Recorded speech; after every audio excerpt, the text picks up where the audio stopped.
বাংলাদেশের পক্ষে আদৌ কি আর ভালো ক্রিকেট খেলা সম্ভব, নাকি নতুন করে ঢেলে সাজালে আবারও ফিরতে পারে সুদিন? ঠিক এই মুহূর্তে নাজমুল হোসেন শান্তদের নিয়ে এই প্রশ্ন দুটোর জবাব হয়তো কোনো জ্যোতিষীরও জানা নেই। বিশ্বকাপ প্রস্তুতির নামে যুক্তরাষ্ট্রে যা করেছে বাংলাদেশ, এরপর এইসব প্রশ্নের উত্তর খোঁজারও কোনো মানে হয় না।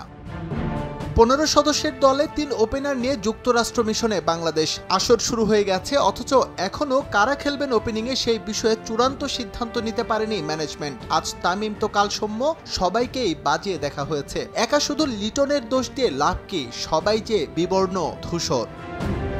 নানা প্রতিকূলতা পেরিয়ে যেই শান্ত কিছুটা সুসময়ের দেখা পেয়েছিলেন, অধিনায়কের গুরু দায়িত্ব দিয়ে তাকে কি আবারও হারিয়ে ফেলল বিসিবি? এই প্রশ্ন এখন উঠতেই পারে। একে তো ব্যাটে রান নেই, তার উপর শান্তর দলে কর্তৃত্ব নিয়ে উঠেছে প্রশ্ন। কানাঘোষা শুরু হয়ে গেছে, দলের সিনিয়র ক্রিকেটারদের নিয়ন্ত্রণ করতে পারেন না অধিনায়ক।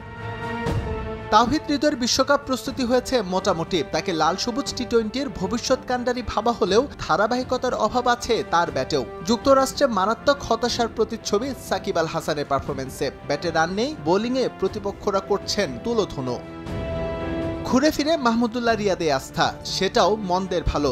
যে পজিশনে তিনি ব্যাট করে থাকেন, সেখান থেকে তার পক্ষে সম্মানজনক ইনিংস খেলা ছাড়া বেশি কিছু করার নেই বইকি। বিশ্বকাপ মিশন শুরুর আগে যে বোলিং নিয়ে আশার ফানুস ওড়ানো হয়েছিল, তাও ফুটো হয়ে গেছে। খুব বেশি দূর যে উঠবে সেটা ভাবার কারণ নেই কোনো। এস এম ইকবাল, সময় সংবাদ।